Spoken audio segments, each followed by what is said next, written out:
Gracious God, we give you thanks for the beauty of this day. We thank you for the warm homes that we have, the food, the comforts that are around us, and the promise of a warm night. We ask that you would be with those who do not have that, and that you would remind us of those who are laboring in the cold this evening, both those who work outside as well as those who sleep outside. We pray, God, that our society, that our kingdom would be transformed into heaven as you have intended it to be. We pray for your spirit to be with us this night, to guide our conversations and to grow eagerness in our hearts. We pray this in the name of Jesus the Christ. Amen. Amen. May the peace of Christ be with you all. And also with you. There it is. So I think I do want to start off by saying that I have just recently learned the appropriate word, cartographer. I think Emily is the one who helped me remember that word. I am not a cartographer, but I can pretend to be one. And I'm going to do my best to take you through the orientation of the Holy Land from a map perspective, to give you an orientation of the way things are. Now, one thing that I don't have to provide for you is one particular aspect of map reading that I don't have the skill of is I don't know how to read elevation and valleys, and so I know John's nodding his head because he can, but and so I don't have any maps that show that. But it's important, and when you go to look at other maps that show the topography, I think that's the right word to say it, the topography of the land, some of that's really important, especially as you are reconciling it with scripture. So when you hear this story of, for example, the Good Samaritan, when you hear that story, and there was the guy who went down to Jericho. Well, the phrasing of that is important because for one, the road that you take from Jerusalem down to Jericho is a dangerous road. And I've got a picture of it. I'm going to show y'all later. And you can see how it would be dangerous. And it is a travel downwards, down in elevation, and which makes it easy. And of course, some of the other terrain where there's a lot of wadis or valleys or treacherous terrain, just in the natural aspect of it, but also just in the road itself. But there's a whole lot to unpack when you're looking at the terrain of the land, rather than just here's where this city is, here's where this city is, and here's where this city is. So as you begin to understand the terrain, it also the original hearers of the story, you don't have to explain what it means to say, a man was traveling down to Jericho and fell upon some robbers. Everybody in those original hearers understood exactly what that meant. You didn't need to unpack that. So I wish I could think in terms of Texas. If I were to say, like West Texas, is so flat, how flat is it? Well, your dog can run away on Tuesday and you can still see him running on Thursday. Well, that makes sense to anyone who has ever traveled through West Texas.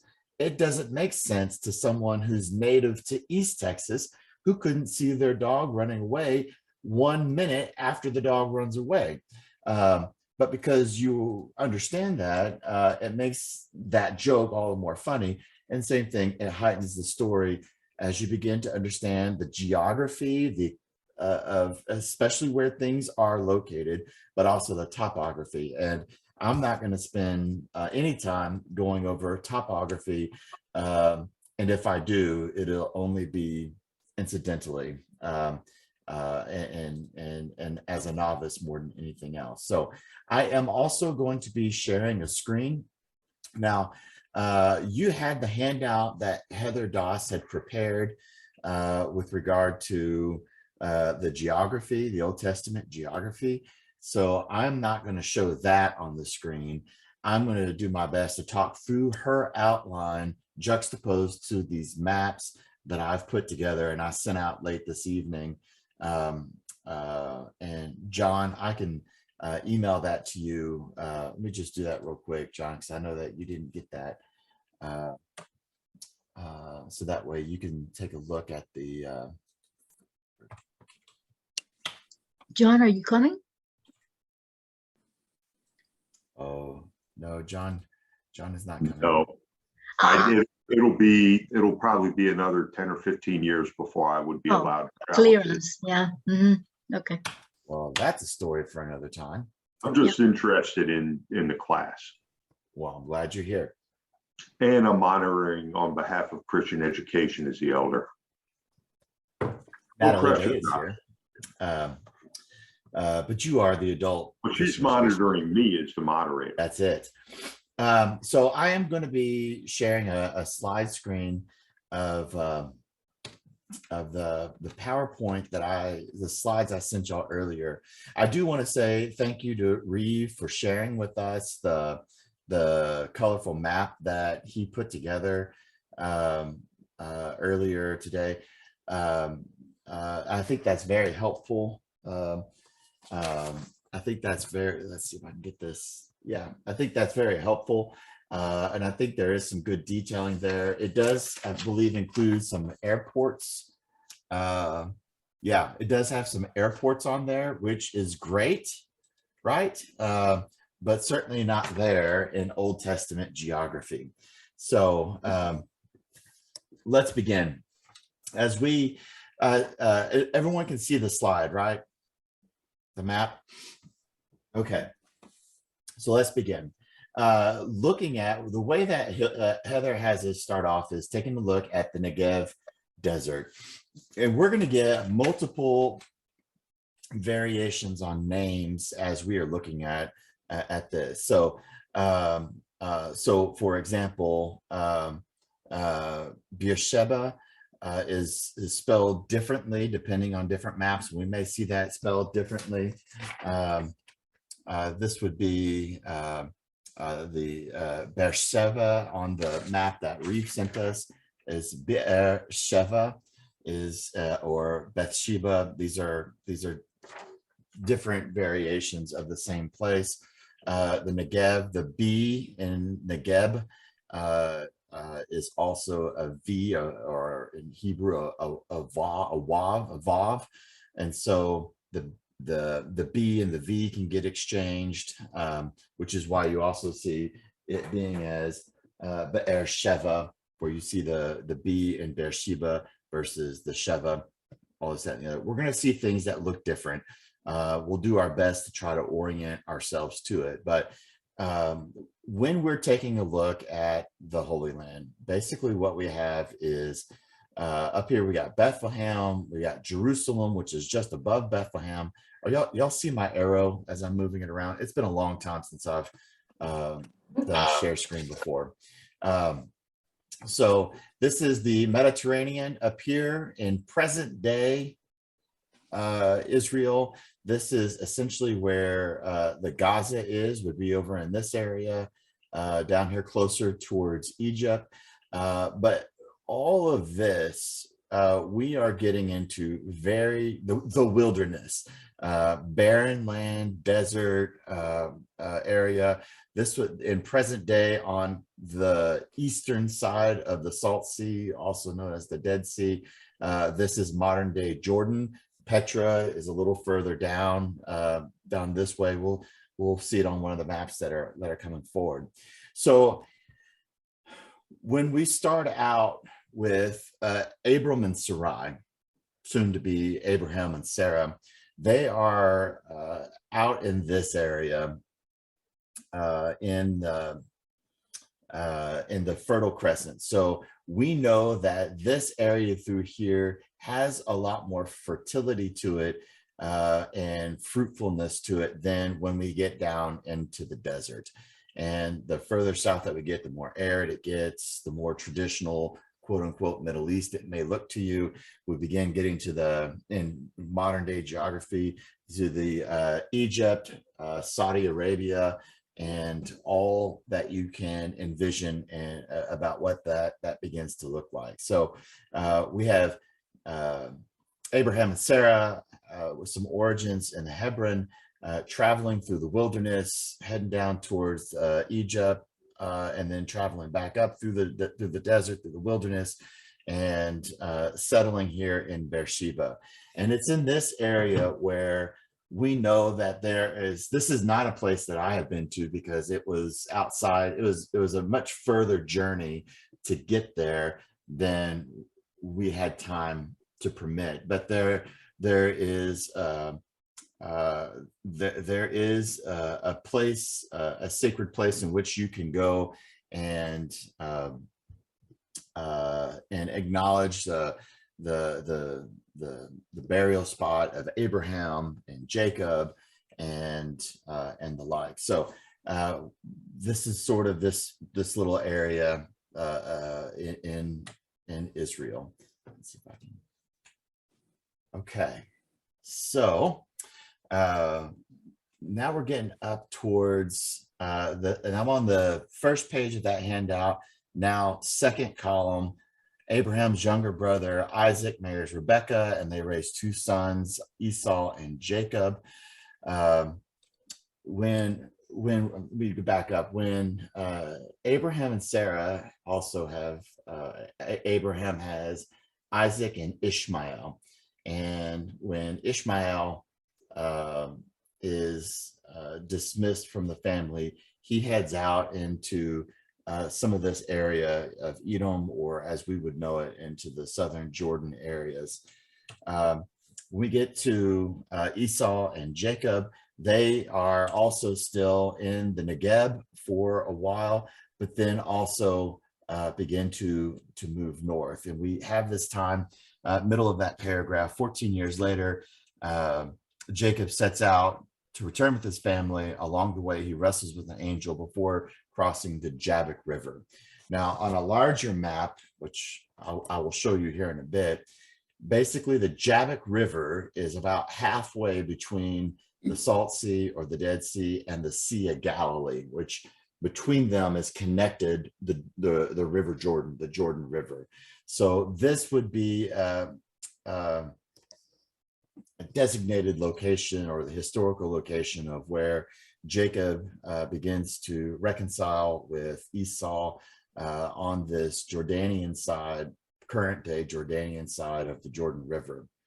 And then they begin to move back into this land, this Canaanite land of and settling in Bethel, Hebron, etc. See, Heather's really good at these notes. I appreciate it. As the southern kingdom, as the kingdom of Israel grows, Beersheba is often portrayed as the southernmost outpost. I'm looking at this paragraph here. Southernmost outpost beyond is inhospitable desert, which is what we were talking about here. This becomes the southernmost outpost of the Canaanite land, or the land of God's people. And then below it, we have this uninhabitable, deserty area. Okay, that's essentially from there. We're going to get into Moses heading on down into Egypt, which I'm not included because we're not going to Egypt. And then as they are coming back up from Egypt, this is what this red line is here. As they're coming back up from Egypt, here's the Dead Sea. Here's the River Jordan. Here is the Jabbok, which we just looked at a second ago. They had been in the wilderness down in the Negev, modern day Jordan, all this time, as they're being led up through the Jordan, through the area of Petra, for those of you who will go there, up through that area.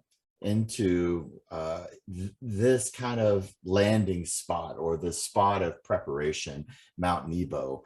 This is where Moses begins to pass the mantle on to Joshua.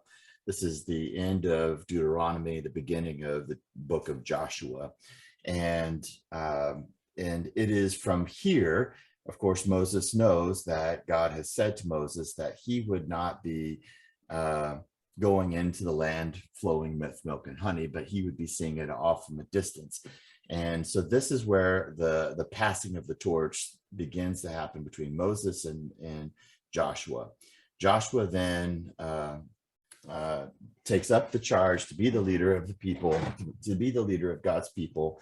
And they know that they've got to cross over the Jordan River. Again, this is that big flowing river between the Sea of Galilee, which we'll talk more about next week, and the Dead Sea, and into this area called Jericho.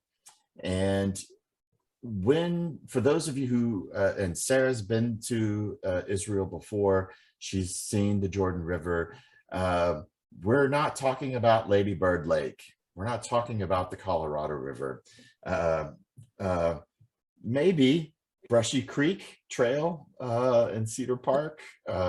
In part, this might have been more, could have been more like the larger portions of the, Joshua, what are you doing? The larger portions of the Colorado, the larger portions of the Rio Grande Valley, the Rio Grande River, in some aspects, the Mississippi, between the Sea of Galilee on into this. But over the course of time, it is not the mighty river that it once was. So stationed outside on the eastern side, on the current day Jordanian side of the Jordan River, the people of God, God's people, have begun to position themselves. And from here, it is where Joshua sends out spies into Jericho to begin to, what's the right word, John? Intelligence gathering.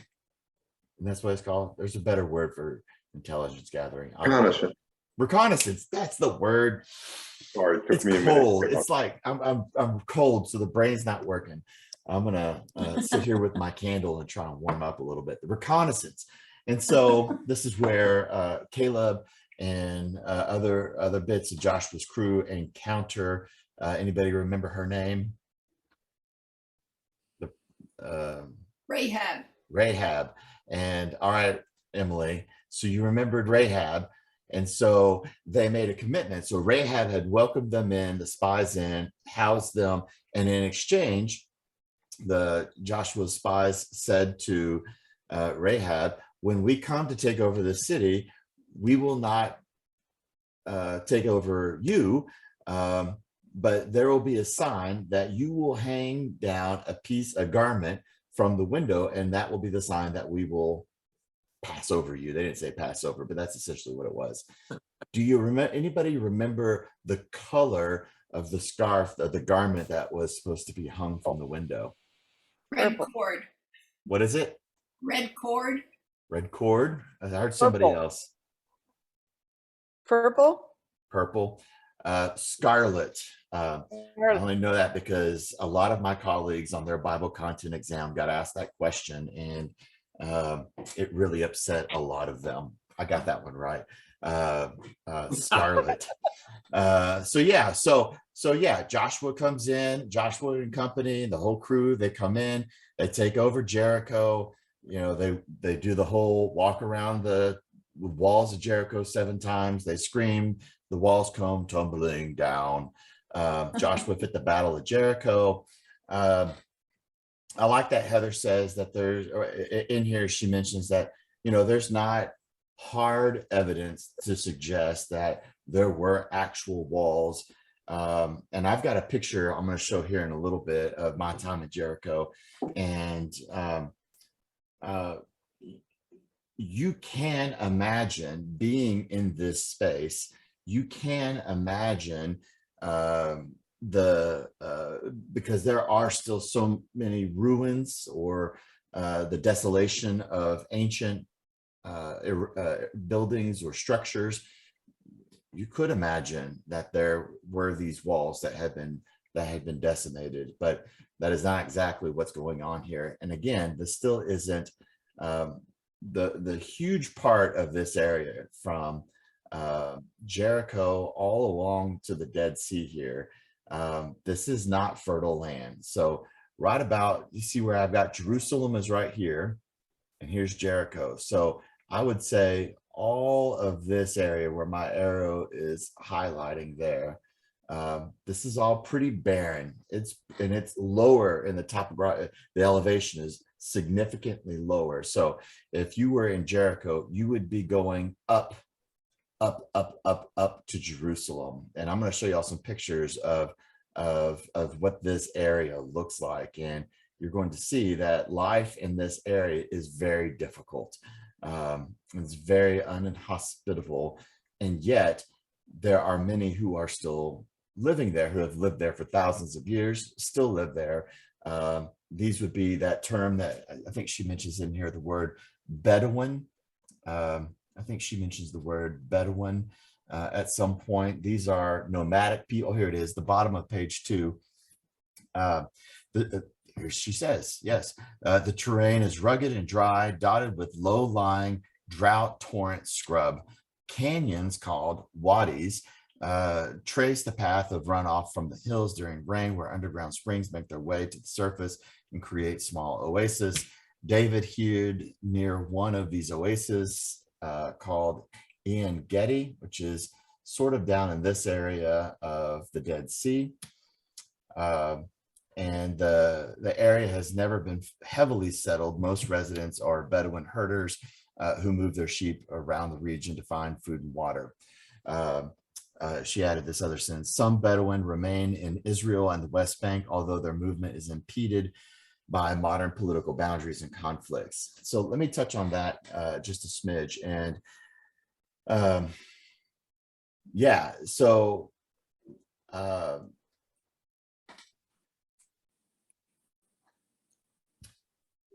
the bulk of this area from, as I had just described, right? So through parts of Jerusalem, this is a very crude rendering, from the eastern part of Jerusalem to the Jericho, to the Dead Sea, up through sort of this area here, we have the West Bank, or the state of Palestine. And this is where we have a lot of issues, a lot of political issues, which we're going to cover last week that we're together, or the next to last week that we're together.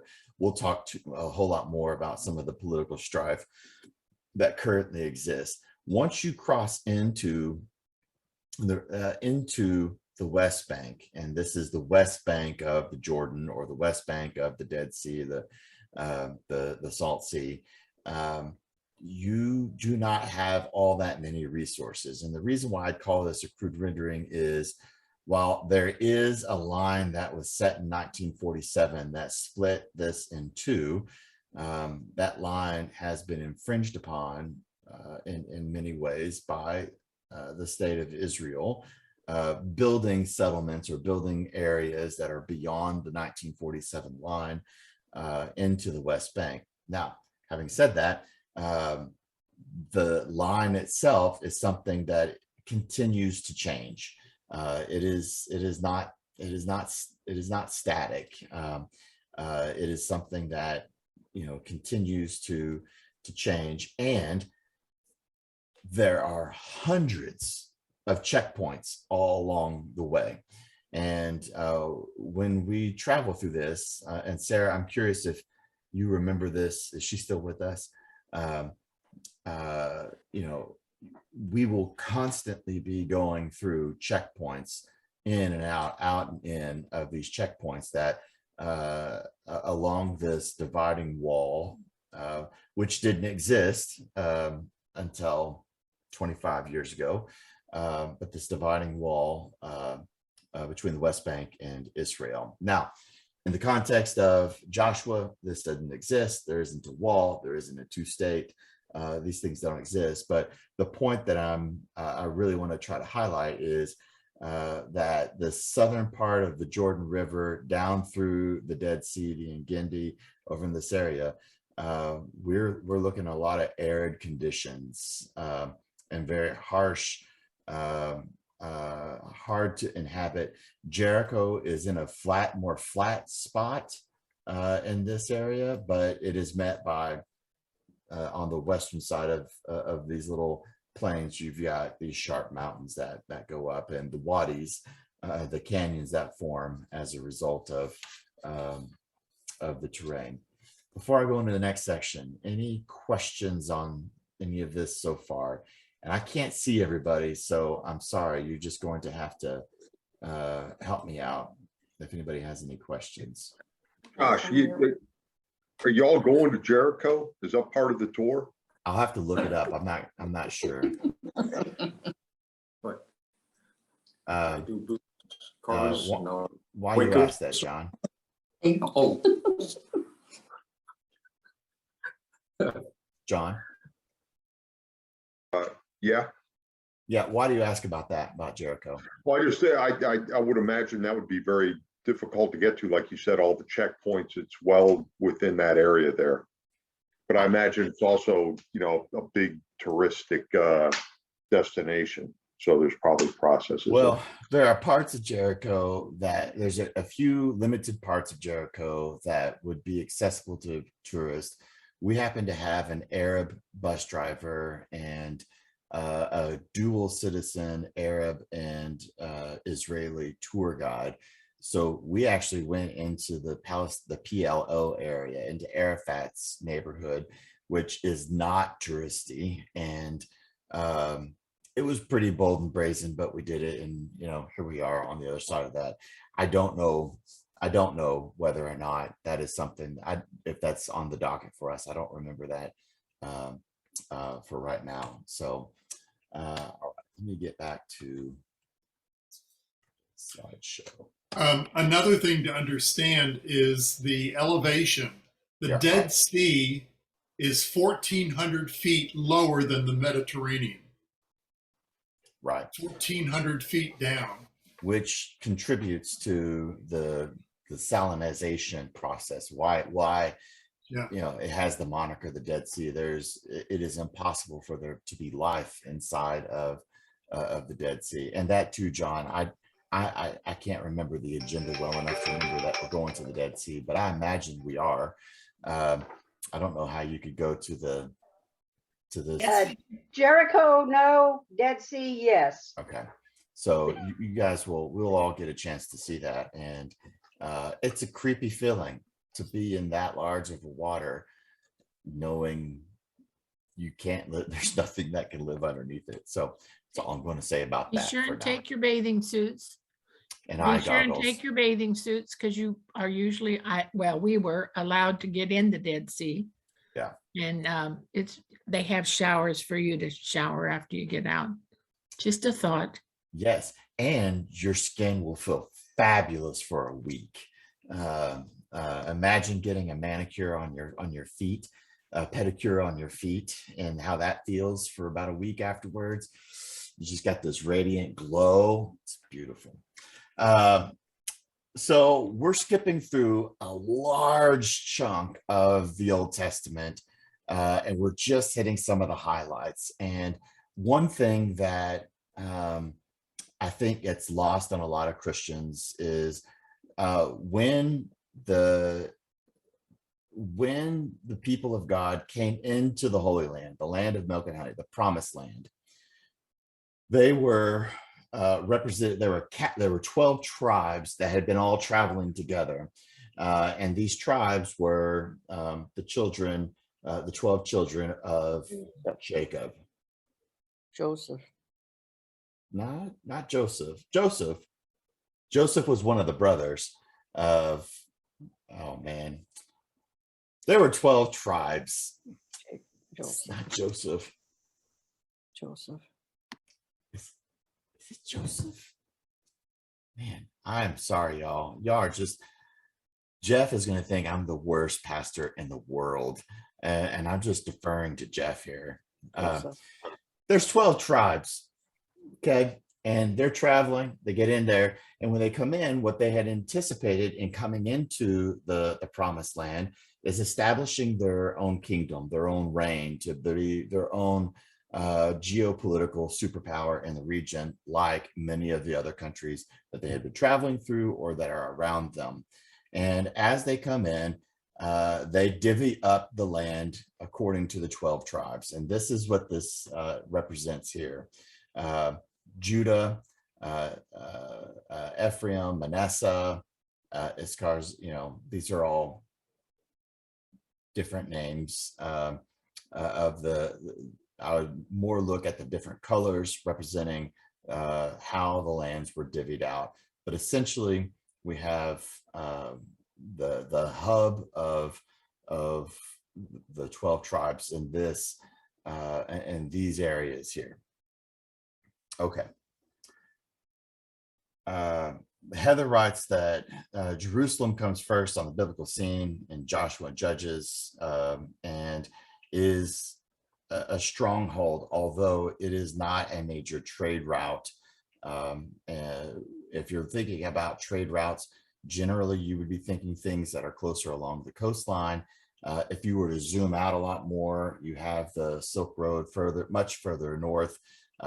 So while that's not something that's as accessible, especially with the terrain, this does become a spiritual hub for the people of God in this area. You've got David, who, as King David comes along, we've got David who is tending sheep in the lands of Bethlehem, that is just south of Jerusalem. And while that journey during this time is quite some distance, with the modern day advancements of transportation, and the growth and the expansion of Jerusalem, this is a hop, skip, and a jump away. You think about downtown Austin to Cedar Park. This really isn't that far away from. I'm sorry, Jeff. I know. I don't know where Newton, New Jersey is. It's way up north. Where is it in relation to Princeton?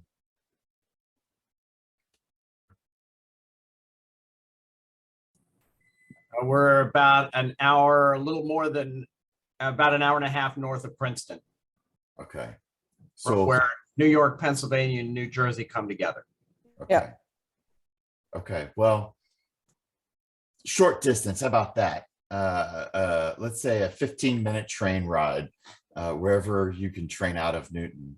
I don't even know if there's a train in Newton. Golly. Wow. I'm just bombing tonight. Are you close to Easton? Are you close to Easton? That's about an hour south. No, sorry, I'm trying. By the very next time we meet, I promise you, I will go look up Newton on a map, and I will know. And The my point church is being 15 made here. minutes north of that. The point being made here is it's a short distance between the two, and by modern means, but this is not the world's longest distance to cover between the two. But so you got David. David becomes King David and decides to begin building a temple for the Ark of the Covenant. So one area that we may get a better opportunity to see as we're there is the beginning of the city of David and the beginning of the building of the temple. And on this side of the slide, that's really what I want to focus on a little bit more. I will tell you that when I was there, that I don't know that I paid any attention to what was the temple area versus the city of David area. And so, and going through this again today, I'm able to say to myself, I want to pay more attention. I myself want to pay more attention to that when we go, because I'm very curious if this is some of the origins area of the beginning of the religious structural buildings. Then I want to pay more. I myself want to pay a little bit more attention to what this looks like. And the idea is we want to build a place where we are housing the Ark of the Covenant, the holiest of the holies, and beginning to fortify nation building and establishing a capital. So where do we go? What does this look like as far as for the terrain, as far as for what would be defendable, as well as the place in which we would begin to house the sacred of the sacreds and have our religious practices. So as we're doing that, David begins to build up.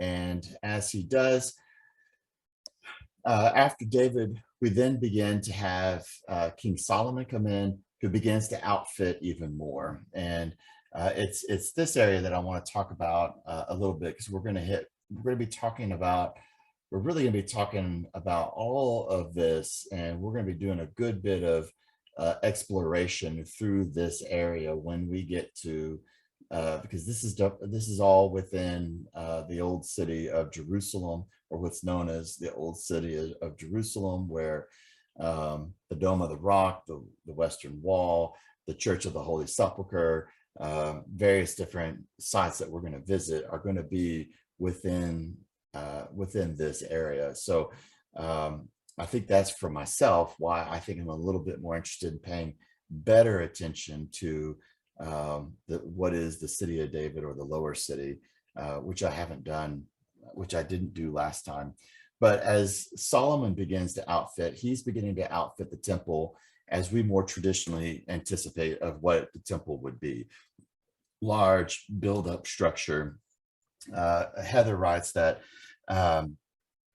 Solomon brought the finest wood, the most precious metals from around the region to construct the temple to the Lord on the same site where the ark rested during David's reign. The temple has a special place in Judaism as the physical home of God's glory. And I don't have a map of what the temple itself would look like if you were actually in the temple. On Reeves' map, what you have is Temple Mount, which is both the old city Jerusalem and the Temple Mount. This is as it is today. But the way in which the temple itself was structured was, by the time that, where you have access into the sacred areas was based on essentially your state or your caste in society. And of course, as Heather wrote, that within the temple, in the most sacred of sacred places, is where the highest of the highest, the holiest of the holiest, in the altar. This is where the Ark of the Covenant was kept. And only on the Day of Atonement, only once a year, would the highest of the high priests, rabbis, priests, be able to go in and to perform the rites therein. And so that same sort of essence. So if you have Reeves' map in front of you, you're looking at, I want to look at the Temple Mount picture. The lower right-hand side of that, if you have that accessible. So that whole area now, this whole area that I've encountered here, as well as this area of the Temple Mount, this is all Muslim controlled, and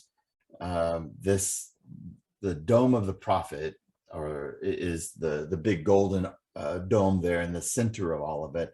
This is the sacred of the sacred. And what's complex, and we'll have a tour guide provide this a whole lot more clearly than I am, but directly underneath that golden dome is a rock. And it is that rock that they believe that this is where Muhammad ascended and flew to Mecca, and therefore it is a sacred spot in that regard. But that exact same rock, or in that exact same space, is where we built the altar, where we housed in our temple that we had built, the Ark of the Covenant. And so it is this space right here. It is the most hotly fought over space maybe in the entirety of the world. There is more blood that has been spilt in this area than rain that has been fallen from the sky over control over this area. And we are going to feel some of that tension when we're there. So again, referring to the map, the temple map, that map that Reeve supplied, and that temple map, bottom right portion of the map, on the left side of that, you begin to see Wilson's Arch Western Wall, also known as the Wailing Wall. And we will visit this too. This is the bottom portion of what remains of the temple that began to be built up by David and enlarged by Solomon, grew even bigger all the way up to 587 BCE. And so after the destruction of the temple, it is this spot, this sacred spot, the Western Wall, becomes a sacred spot for modern day current people of the Jewish faith. And that Barclays Gate, or you see a wall that is between there's Robinson Arch, no relation, but that little wall there, this is a sectioning off between where men can go and pray, which is that big large portion outlined in the red dotted, the red dashed area, and where women can go and pray. And we'll get to experience some of that while we are there. But again, all of that beginning to be built, fortified by Solomon, built up, because what we have to the north of this area is Syria. To the east, we have Babylon. To the west, we have the Philistines, and we have plenty of Bible stories that get to tell us all about those.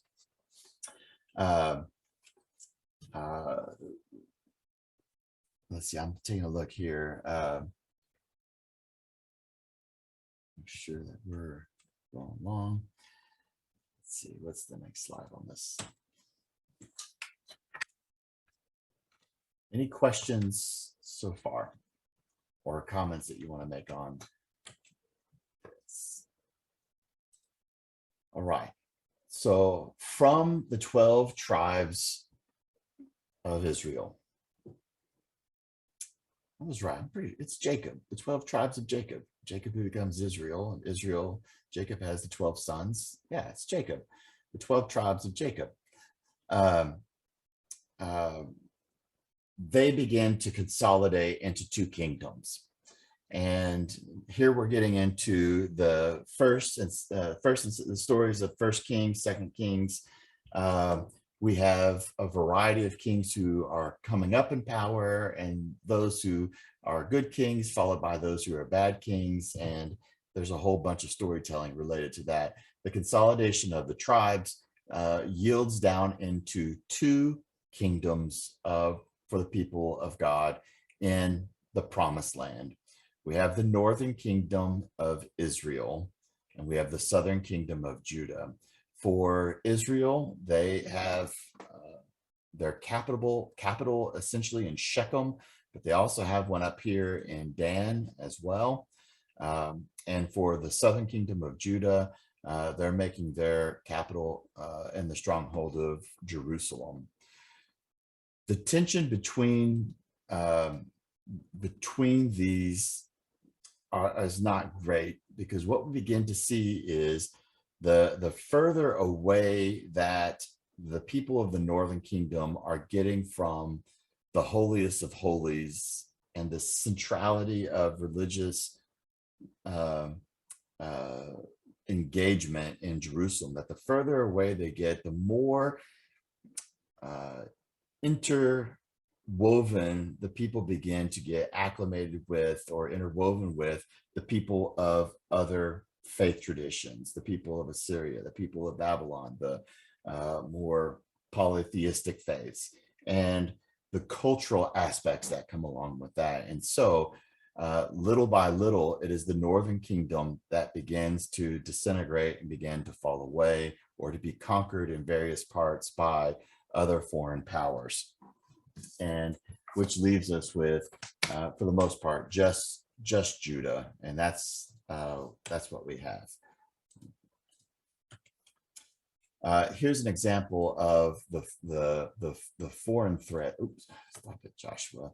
The foreign threats that are possible to come about us, and the conquering that happens therein. We have Assyria up in the northeast. This would be modern day Syria. We have Jordan through here. But at that time period, the Babylonian, this would be Iraq, modern day Iraq into this area. We have the Sinai Peninsula, so Israel, modern day Israel, coming through this portion. Let me draw it. Modern day Israel coming down through here, sharpening back up through here. So then we this would be modern day Israel, and we have, it is this little area right here, which is Gaza. We have Jordan to the east. We have Egypt down to the southwest, and desert, the Negev, and everything else that is not exciting or all that fun to travel through and hospitable. So one of the things she mentions in the handouts here is having a good study Bible.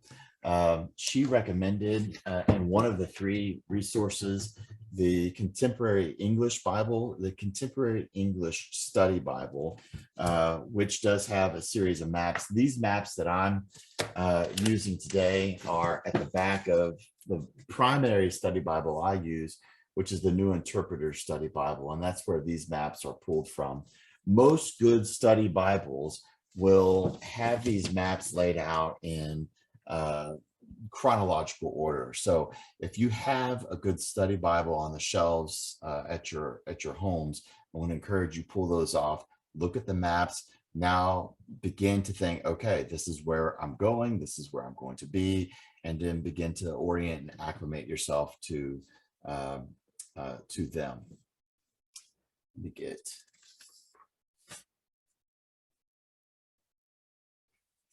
let's talk a little bit about Hezekiah. Hezekiah was a king in Judah. Let me go back.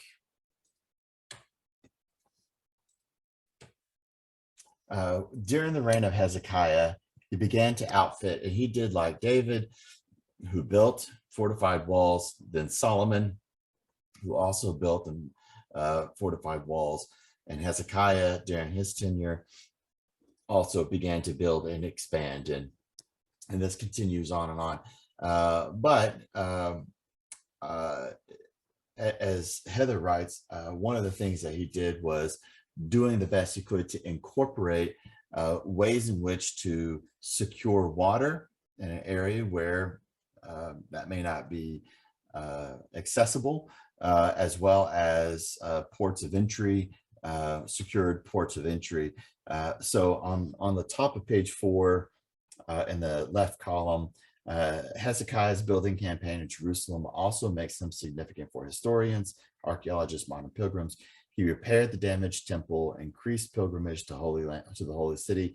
He dug tunnels, water shafts, and pools to fresh water to the city without exposure to outside enemies, so that there are not weak spots. He is this. If you remember this, the Siloam pool and the old pool, you can see that this was outside of the city of David. And what Hezekiah did was to go ahead and enclose them so that they are around. Hezekiah's conduit tunnel. This is something that was new for me, and again, why I'm looking forward to, or would like to pay more attention to, the city of David is I'm curious to see what this would look like and how that might be has been preserved and what that, you know, just to see the terrain of what that's like presently. So there's one number in one date that was beat and drilled into our heads in Old Testament, and that is the date of 587. 587 BCE, before the Common Era, is the fall of Jerusalem. So while we had these two kingdoms, first the exterior empires began to come in and the northern kingdom fell, which left the southern kingdom. And little by little, those forces were coming in above and below, and little by little in 587 BCE, it is Jerusalem that falls. And from there, they are exiled. They begin to migrate into exile, out into Syria, out into Babylon. They now no longer have a temple where sacrifices are made, where we honor God, where we revere God. Everything has fallen. So all the rules and the codes of religious purity that we are to obey and honor, that have to be done in the temple, what do we do now that we don't have a temple? The power of that location, the power of having this place where we are performing this religious exercises, when that is destroyed and decimated, and we are not allowed to live in Jerusalem anymore, and we have even further been sent out in exile so far away from it, how then do we sustain our faith? Is anybody this is just rough. Anybody remember how the people of the Jewish faith evolved after the fall, evolved in their faith or sustained their faith after the exile?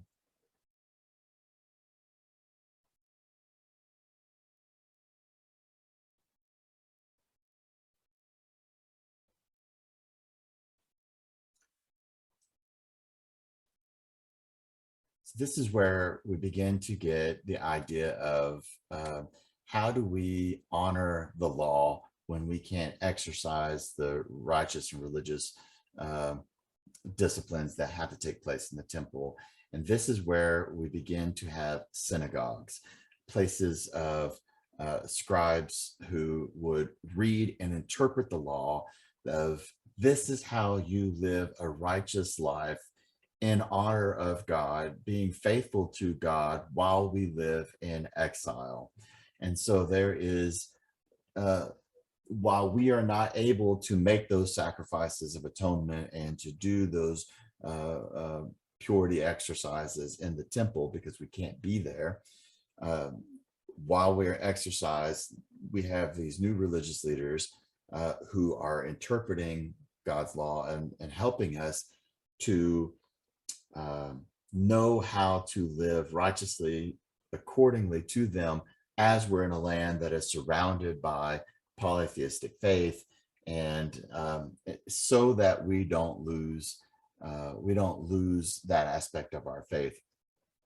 It'd be like when me, a Texan, moved to Virginia, and they spoke a whole different language in Virginia, and that's not good, bad, or indifferent. It's just different. How do I honor being a Texan while living in Virginia? My son was born in Virginia. Oh my goodness, a Robinson male born outside the great state of Texas. What am I going to do? How will he ever come to know about cowboy culture? Will he ever know what it means to remember the Alamo? These are all things that were, will he ever learn how to ride a horse or root for the Dallas Cowboys? Or, these are all things that I'm worried about as my son is nearing the day of birth in Virginia and then being born, and we're raising him in Virginia. How do we honor then this aspect of what is so sacred and important? I'm not throwing any shade on Virginia. I'm just saying it's not Texas. Just saying, it's not Texas. I was in Roanoke, Virginia. Mighty fine, good people. Just, look, I got lots of New Jersey people up in this place. They would tell you the same thing, that coming to Texas, it isn't New Jersey, right? How do we live in exile? It's just not the same. And so you're trying to figure out, how do I honor? Emily said it at the beginning of the call, right? She said, yeah, Reeve called her out and said, well, you've lived in Texas more than half your life. And she says, yes, but I am New Jersey, right? There's this identity that comes along with it that, you're ingrained. And this is, how do we sustain? Well, look, I know let's go through it. The Hobbies are New Jersey. The Weiss family is New Jersey. Who else we got? Hobbies. Who else are our new? Got several families from New Jersey up in this place, right? There's this I lived in idea. Jersey for a couple of years. You lived in. Okay. So how do we? So what the religious leaders in the synagogue is doing is helping them figure out, how is it that we honor who we are as we're living in these foreign lands. And some of them go out and they get the bumper sticker and it says, I may not have been born in Assyria, but I got here as fast as I could, right? And so then they begin to lose their cultural identity with regard to being people of the promised land. They begin to lose and intermarry. They begin to incorporate or assimilate into these foreign lands. This is also where we get some of the best hymns, Psalms. There's a lot of the Psalms that are written. Do you remember, how I long to be by the waters of the Jordan, or, these songs of lament, of living outside of the Holy Land and longing and the aching in their heart. And, I'm living in Virginia and I'm singing George Strait, all my exes live in Texas and God bless Texas with his own hands. I'm not even going to go any further. I'm just saying. I'm singing that stuff, right? This is the Psalms of Lament.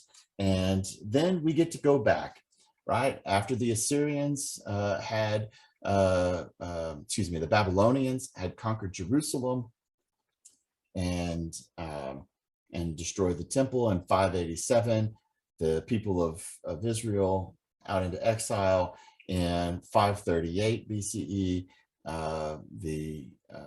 The Persians defeat the Babylonians, and the people of God are invited to come back to Jerusalem. And so they do. And so they do. And they begin to rebuild.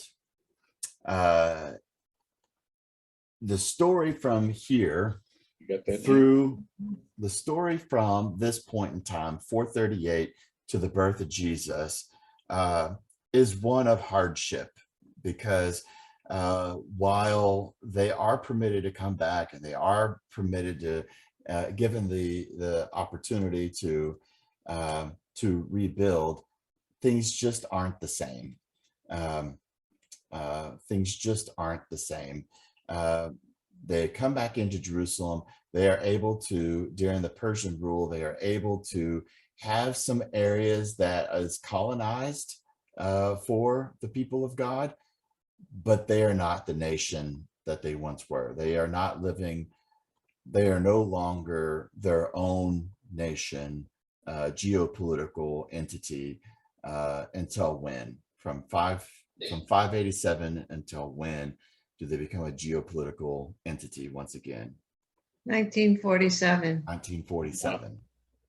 So 2,500 years later is the rough span of time. They're living in the land, they're inhabiting the land, but it is now a land that is multi-faith. It is polytheistic predominantly. We have the Roman Empire that will come sweeping in under after the Persian rule. I've said really all that I really wanted to say about the Northern Empire. Let's go back to the map here. I've said all I really wanted to say about the Northern Empire, of them beginning to be parceled off.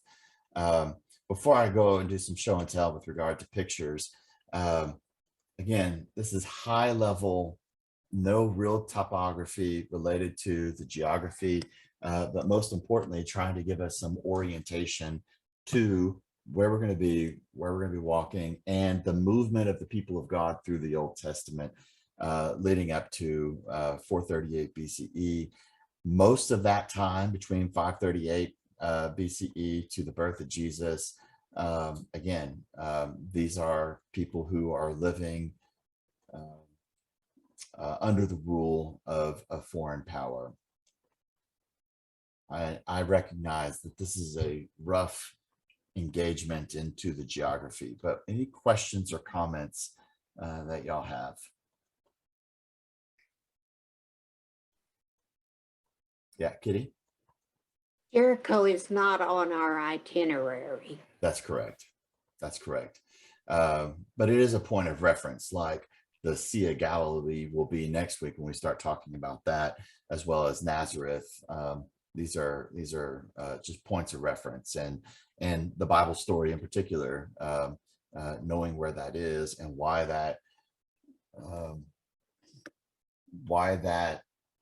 was the place where the people of God entered into the promised land.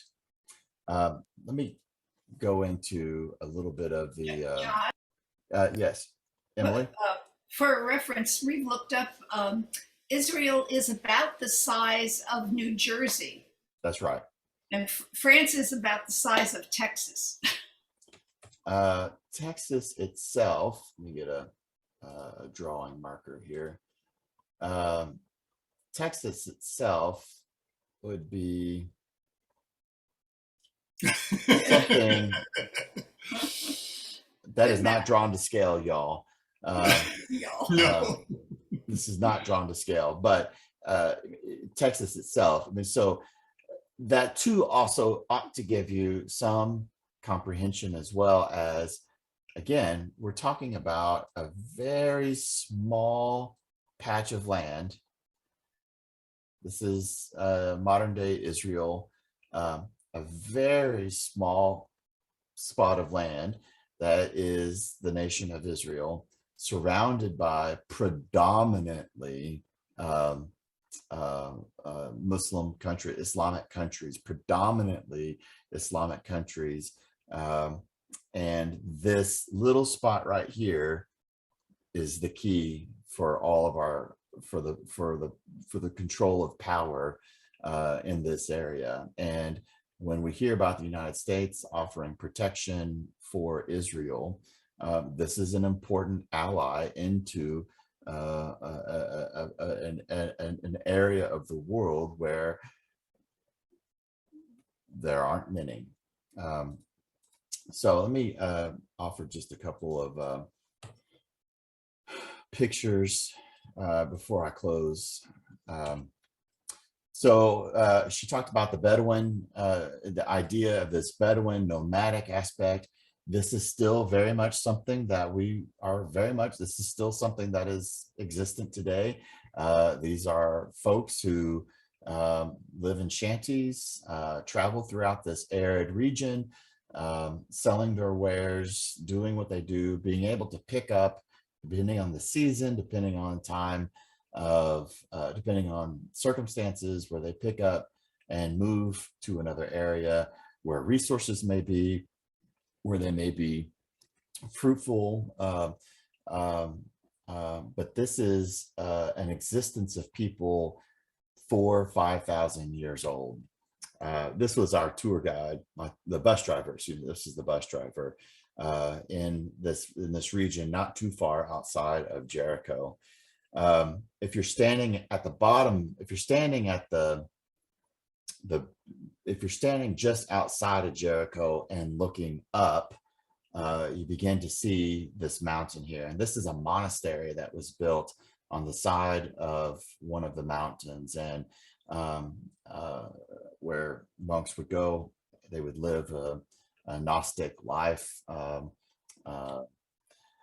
This is what I was talking about. This is in Jericho. So this is some of the ruins of some of the structures that were there. And so again, standing here, you're able to see that you could begin to imagine what those walls could have looked like and the ruins therein. I have no idea what this was at one point, something or other, but we're just right next to the Jordan River at the base of this wilderness. And that is really more importantly, what I wanted to show you, that the terrain wise, we're going from an elevation, a very low, arid, and difficult to live in, and then going up. One thing that does grow that I did see quite a bit here were date trees, and you would see different date orchards, but again, must be very difficult to grow through here.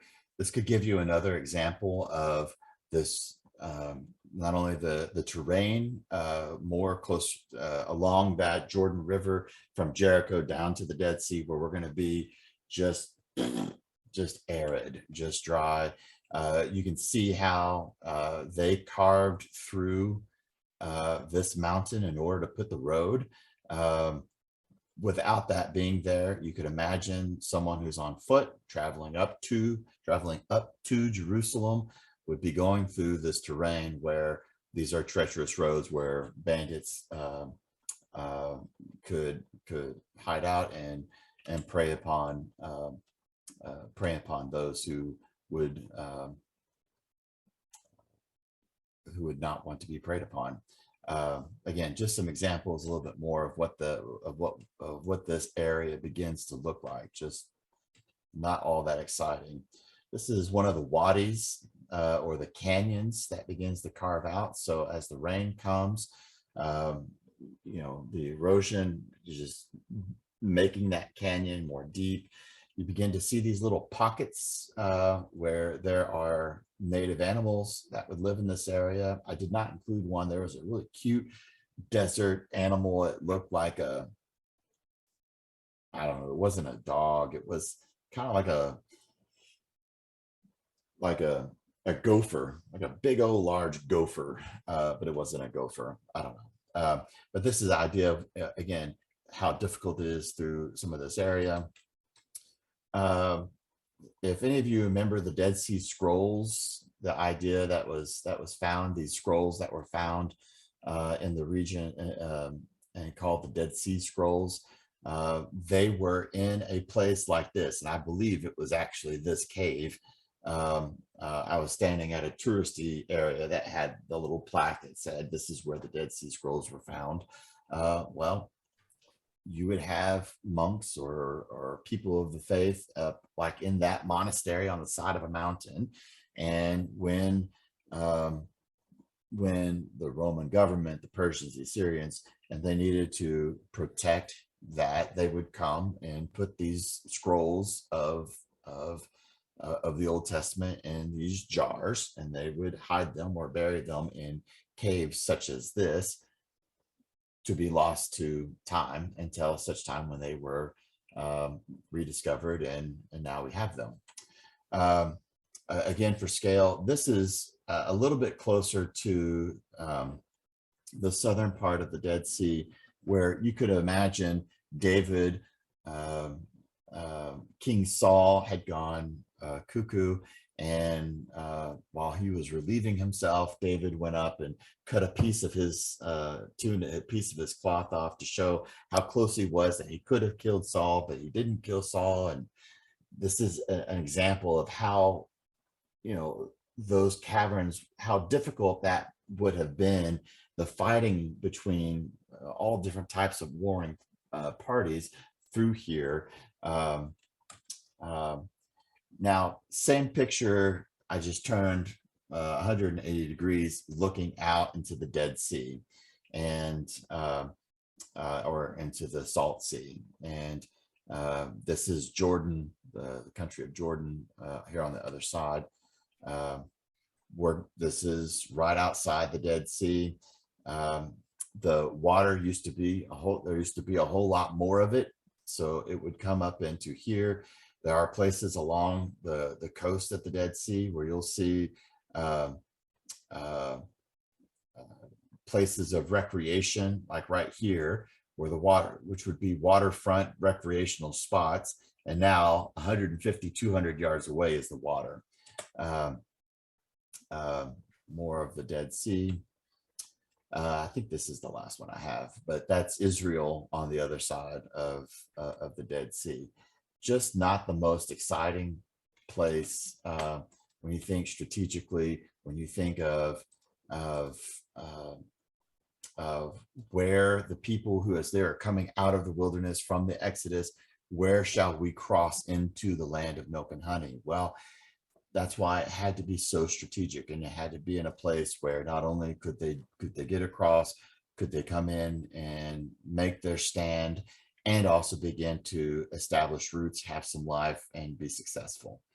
John, Sarah, please. yeah, And then I found some notes that I had made. This, of course, was back from 2006, and when you were talking about the size of Israel and Palestine area there, my notes say there were nearly 6 million people living in Israel and the Palestine territory.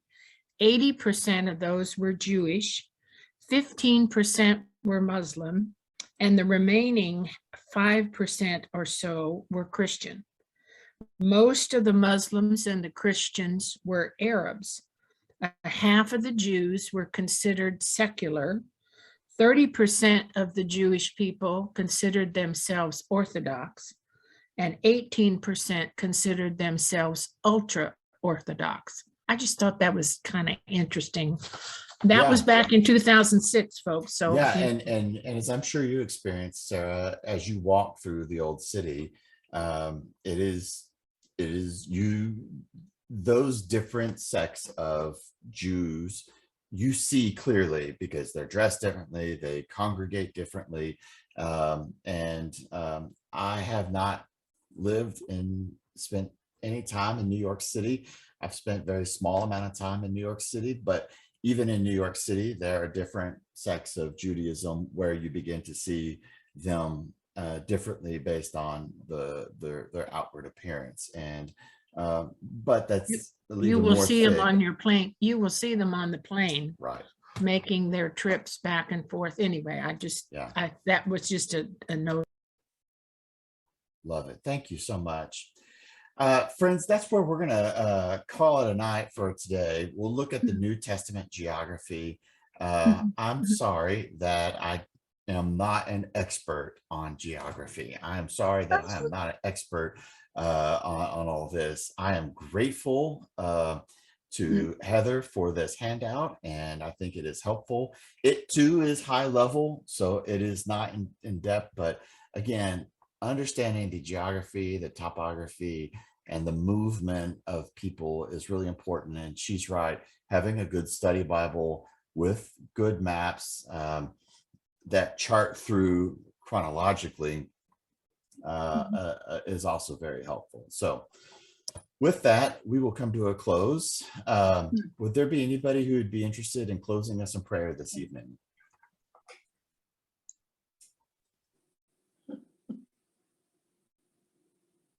Oh, I will, if nobody else will. Marie. Good and gracious God, we give you thanks for this opportunity to learn more about your people for many, many, many thousands of years, and to understand how we fit into this history. We thank you for those who are able to travel and for those who are learning, even though they won't be able to travel at this time. We ask you to give us good rest and warmth, and for blessings for those who are cold tonight. Help us take better care of each other. In Christ's name we pray. Amen. Amen. Amen.